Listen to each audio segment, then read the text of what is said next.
سامری جادوگر اور حضرت موسیٰ علیہ السلام کا واقعہ۔ ویڈیو شروع کرنے سے پہلے آپ لوگوں سے گزارش ہے کہ ہمارے چینل کو سبسکرائب اور ویڈیو کو لائک کر دیں تاکہ ہماری ہر آنے والی ویڈیو کی اپڈیٹ آپ تک پہنچتی رہے۔ فرعون کی ہلاکت کے بعد بنی اسرائیل اس کے چنگل سے آزاد ہوئے تو سب کے سب حضرت موسیٰ علیہ السلام پر ایمان لے آئے۔ حضرت موسیٰ علیہ السلام کو خداوند کریم کا یہ حکم ہوا کہ وہ 40 راتوں کے لیے کوہ طور پر اعتکاف کریں، اس کے بعد انہیں کتابیں دی جائے گی۔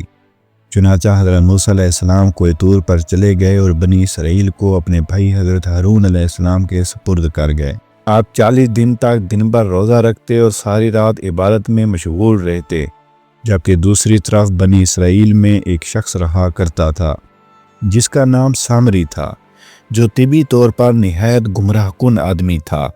اس کی ماں نے برادری میں رسوائی اور بدنامی کے ڈر سے اس کو پیدا ہوتے ہی پہاڑوں کی ایک غار میں چھوڑ دیا تھا۔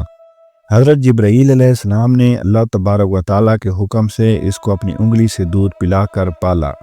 یہی وجہ تھی کہ حضرت جبرائیل علیہ السلام کو پہچانتا تھا۔ اس کا پورا نام موسیٰ سامری ہے اور حضرت موسیٰ علیہ السلام کا نام بھی موسیٰ ہے۔ موسیٰ سامری کو حضرت جبرائیل علیہ السلام نے پالا تھا اور حضرت موسیٰ علیہ السلام کی پرورش فرعون کے گھر میں ہوئی تھی، مگر خدا کی شان کے فرعون کے گھر میں پرورش پانے والے موسیٰ علیہ السلام خدا کے رسول ہوئے، اور موسیٰ سامری جو حضرت جبرائیل علیہ السلام جن کو پالا تھا وہ کافر ہوا۔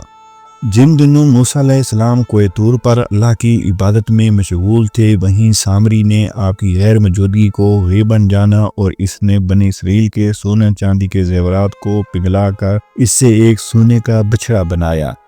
پھر حضرت جبرائیل علیہ السلام کے گھوڑے کے قدموں کی خاک جو اس کے پاس پہلے سے محفوظ تھی، اس نے وہ خاک بچھڑے کے منہ میں ڈال دی تو وہ بچھڑا بولنے لگا۔ پھر سامری نے مجموعہ عام میں یہ تقریر شروع کر دی کہ اے بنی اسرائیل، حضرت موسیٰ علیہ السلام خدا سے بات کرنے کے لیے کوہ طور پر تشریف لے گئے ہیں، لیکن خدا تو ہم لوگوں کے پاس آ گیا ہے، اور بچھڑے کی طرف اشارہ کر کے بولا کہ یہ خدا ہے۔ اس نے ایسی گمراہ کن تقریر کی کہ بنی اسرائیل کو بچھڑے کے خدا ہونے پر یقین آ گیا اور وہ بچھڑے کو پوجنے لگے۔ بیان کیا جاتا ہے کہ اس وقت 12,000 آدمی کے سوا ساری قوم نے چاندی سونے کے بچھڑے کو بولتا دیکھ کر اس کو خدا مان لیا اور اس کے آگے سرسجو ہو کر اس بچھڑے کو پوجنے لگے۔ جب 40 دنوں کے بعد حضرت موسیٰ علیہ السلام خدا سے ہم کلام ہو تورات شریف ساتھ لے کر بستی میں تشریف لائے اور قوم کو بچھڑا پوجتے ہوئے دیکھا تو آپ پر بے حد غضب اور جلال طاری ہو گیا۔ آپ نے جوش و غضب میں اپنے بھائی حضرت ہارون علیہ السلام کو ڈانٹا اور فرمانے لگے کہ کیوں تم نے ان لوگوں کو اس کام سے نہیں روکا۔ حضرت ہارون علیہ السلام کی معذرت سن کر حضرت موسیٰ علیہ السلام کا غضب ٹھنڈا پڑ گیا۔ اس کے بعد آپ نے اپنے بھائی حضرت ہارون علیہ السلام کے لیے رحمت اور مغفرت کی دعا فرمائی۔ پھر آپ نے اس بچھڑے کو توڑ پھوڑ کر جلا کر اس کے ریزہ ریزہ کر دیے اور پھر دریا میں بہا دیا۔ پھر اللہ تعالیٰ کا یہ حکم نازل ہوا کہ جن لوگوں نے بچھڑے کی پوجا نہیں کی وہ لوگ بچھڑے پوجنے والوں کو قتل کر دیں۔ اس کے بعد حضرت موسیٰ علیہ السلام نے چن چن کر اچھے 70 آدمی ساتھ لیے اور کوہ طور پر تشریف لے گئے۔ جب لوگ کوہ طور پر طلب معذرت اور استغفار کرنے لگے تو اللہ تعالیٰ کی طرف سے آواز آئی کہ اے بنی اسرائیل، میں ہی ہوں، میرے سوا تمہارا کوئی معبود نہیں۔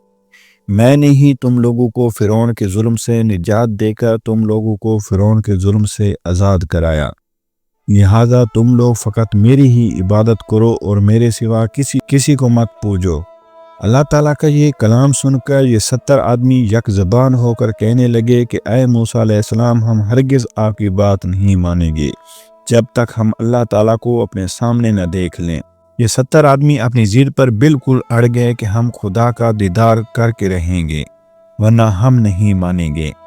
حضرت موسیٰ علیہ السلام نے ان لوگوں کو بہت سمجھایا مگر وہ اپنے مطالبے پر اڑے رہے۔ پھر اللہ تعالیٰ نے اپنے غضب و جلال کا اظہار اس طرح فرمایا کہ ایک فرشتہ آیا اور اس نے ایسی خوفناک چیخ ماری کہ خوف اور وحشت سے ان کے دل پھٹ گئے اور یہ 70 آدمی سب کے سب مر گئے۔